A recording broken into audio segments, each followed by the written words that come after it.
Nicolas, tu veux dire quelque chose? Il y a plusieurs points sur lesquels je voulais m'exprimer. D'une part, de l'importance de l'économie. L'importance de l'économie parce que très souvent, il y a plusieurs enjeux derrière l'économie, à la fois la notion d'emploi, la notion de population, et vous imaginez que sans économie, en termes de baisse de population, les impacts seraient directs, notamment en termes, je sais pas, d'utilisation de nos commerces, par exemple, ou de remplissage des différentes classes dans les écoles des différentes communes. L'économie, ça représente également un volet de fiscalité, et je pense notamment au versement mobilité, qui permet de financer une partie de nos transports en commun. Et on a une chance énorme dans notre territoire, c'est qu'on a une compétence particulière et spécifique, qui est celle des microtechniques. Alors c'est très ancien, ça date de la Révolution française, mais lorsque vous regardez un savoir-faire comme il y a dans un salon proche de chez nous, qui est celui de Micronora, c'est exceptionnel, ça n'a lieu qu'à Besançon et ça ne peut avoir lieu qu'à Besançon. Et donc derrière ça, il y a des enjeux notamment de souveraineté, parce que cette capacité à maîtriser et à fabriquer des petits objets, on est les seuls à être capables de le faire ici en Europe. Et donc, d'un point de vue sanitaire, et je reviendrai, ou d'un point de vue défense, c'est extrêmement important. La situation économique sur le Grand Besançon, eh bien, lorsqu'on regarde ce qui s'est fait entre 2010 et 2020, on peut constater que par rapport aux autres agglomérations, globalement, alors même qu'on est la région la plus industrielle de France rapportée à la population, globalement, on a construit très très peu d'usines sur notre territoire, beaucoup moins que la moyenne nationale, puisque la moyenne nationale des grandes agglomérations de notre taille, c'est à peu près 30% de ce qu'ils ont urbanisé. Nous, ça a été simplement 20%. Mais ça ne date pas d'il y a 2-3 ans, ça date d'il y a à peu près une quinzaine d'années. Donc moi, ce que je défends, c'est qu'au niveau des textes importants sur lesquels on travaille, c'est-à-dire à la fois le PLUI et le SCOT, qu'on fasse davantage pour l'économie, parce que je crois que le développement ou le maintien de l'attractivité de notre territoire passera par ce maintien-là et ce développement-là. Donc c'est ce qui est en train d'être fait. La présidente vous a dit qu'il allait y avoir des hectares supplémentaires qui allaient être consacrés aux zones d'activité économique dans le futur schéma. Il y a différents enjeux aussi par rapport à l'économie. On a beaucoup parlé de la réindustrialisation. Il y a 2 ans, vous avez voté pour une présidentielle. Tous les candidats, de l'extrême gauche à l'extrême droite, se sont tous prononcés en faveur de la relocalisation. Et on voit qu'actuellement, le problème majeur est plutôt celui du recrutement. Et le recrutement, ça a une importance très importante par rapport à nos industriels. Alors, si on regarde la réalité actuelle de notre économie, on va connaître dans les mois qui viennent plutôt un ralentissement quasiment dans toutes les filières, pour différentes raisons, parce qu'il y a une crise du logement en Chine, parce qu'il y a l'élection américaine qui n'est pas passée, parce qu'il y a l'augmentation de l'énergie, et parce que globalement il y a un problème de recrutement. Et donc ça va avoir des conséquences aussi pour notre territoire, mais le développement économique du Grand Besançon risque lui aussi d'être freiné. Donc pour revenir à la stratégie des filières d'excellence, on en a depuis plusieurs années et elle continue à être d'excellence, à la fois la biétique, à la fois l'aéronautique, à la fois l'automobile. Et je parle de l'automobile parce que c'est typique de ce secteur-là qui globalement représente énormément d'emplois. Et actuellement, la grande question, on a beaucoup parlé de l'électrification. Et en ce moment, il y a un gros doute entre l'électrification, le moteur thermique ou le moteur hybride.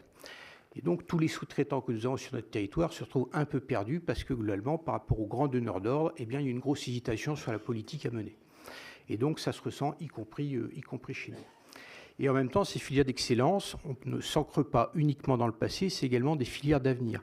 La présidente a parlé des biothérapies. Effectivement, la région, avec Marie-Guy Dufay, a présenté mercredi la feuille de route sur les biothérapies. Donc effectivement, au niveau de la Bourgogne-Franche-Comté, on a vraiment un rôle à jouer. Et là aussi, ce n'est pas uniquement de la biologie, c'est possible dans notre région parce qu'on est compétent dans le domaine des microtechniques. Donc il y a des choses qu'on ne pourra faire qu'ici, et c'est possible parce qu'on maîtrise globalement les microtechniques. Et un domaine comme la défense, c'est un domaine qui, malheureusement, est en pleine croissance, pour les raisons que vous connaissez parfaitement. Et donc là aussi, par exemple, notre pôle de compétitivité travaille beaucoup sur ce sujet-là. Au niveau de la création des entreprises, donc je vous ai parlé lors du dernier conseil des pépinières, on peut constater que leur taux de remplissage est quasiment de 100%. Sur le domaine de l'insertion, aujourd'hui, donc il y avait le forum Cap vers l'emploi il y avait quand même de 3800 à 4000 personnes qui se sont déplacées à Micropolis, donc sur le même site que Micronora, pour pouvoir répondre potentiellement à 1000 offres qui étaient proposées par différents acteurs. Il y avait à peu près 150 entreprises ou acteurs de formation, collectivités qui proposaient des emplois. Sur les zones d'activité économique, donc il reste potentiellement de libre 22 hectares bruts disponibles sur notre territoire, sachant que si on respecte la trajectoire du ZAN, potentiellement on doit en consommer 5 par an, 5 hectares par an. Donc 22 hectares 8, potentiellement, on a entre guillemets un répit de 4 années. 4 années, donc on serait potentiellement en 2028, sachant que nous aurons la sortie de Champusy à Pelouzet fin 2026.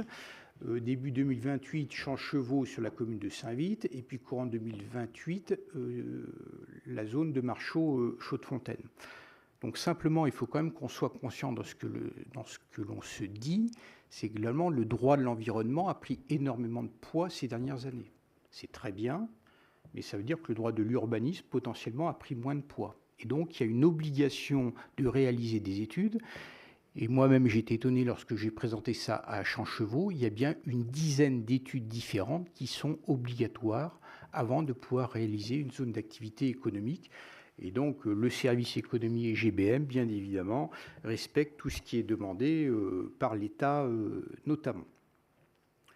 Donc, en conclusion, on a une force très particulière dans notre territoire, c'est les microtechniques, c'est la micromécanique. On est une région extrêmement industrielle.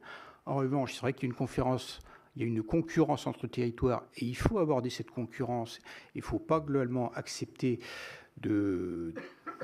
en résumé, comment dirais-je ça, de voir des choses partir ailleurs, parce qu'on a des atouts qui sont ici. S'ils ne se réalisent pas ici, ils ne seront pas forcément réalisés, parce qu'il n'y a pas d'autres endroits en France qui sont capables de les réaliser, mais ça se fera à l'autre bout du monde. Donc si on souhaite un développement local, soit en termes d'emploi, soit en termes de souveraineté, il faut que ça se passe à Besançon. Un mot sur l'audit. Moi, ce que je regrette, c'est surtout le coût. Moi, le principe des audits, moi, je suis toujours d'accord. Un audit organisationnel, le coût me paraît trop élevé. Moi, je n'en connais pas les conclusions pour l'instant. Je crois qu'on les aura au cours du mois d'octobre. Donc, j'espère que ça permettra potentiellement de réorganiser notre service, puisque je vous avais dit qu'il y a des filières nouvelles qui apparaissent. Je vous ai parlé des biothérapies, je vous ai parlé de la défense, mais je pourrais parler également du numérique, puisqu'il y a toujours le projet du Thémis numérique à Planoise qui devrait sortir d'ici 2027. Donc un service comme le service l'économie, c'est un service qui aussi doit évoluer avec son temps. Et donc il faut y réussir globalement à mettre tout ça dans tout ça en cohérence. Mais donc, je pense que moi, l'avenir du Grand Besançon, c'est l'économie. C'était notre passé, mais c'est surtout notre avenir.